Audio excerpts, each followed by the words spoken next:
In this lightly settled Sandhills region of North Carolina, there was a culturally diverse group of landowners.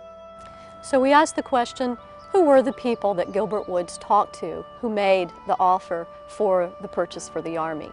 Predominantly, about 75% of the people he approached were descendants of the Highland Scots, folks who had immigrated here in the 1750s through the 1850s, originally coming from the islands of Jura, Skye or Isla, and the Argyll Peninsula near Campbellton.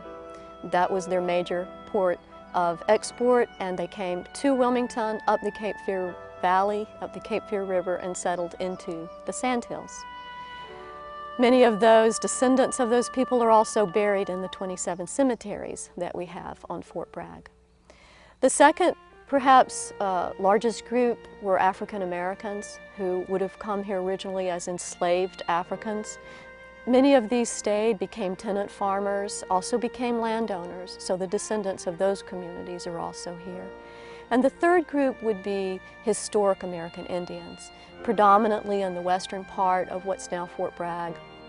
And we know that these three very different ethnic groups were all coming together, all changing their cultures and blending together to become essentially North Carolinians.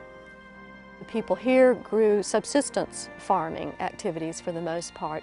The main cash crop that it did have was, of course, the turpentining forest.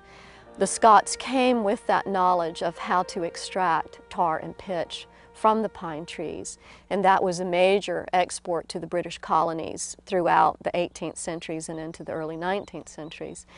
After about 1830, they learned to turn tar and pitch into a process through distillation to turpentine. And turpentine then became a major export, also used in paints and varnishes and some medicines. So that still goes on today.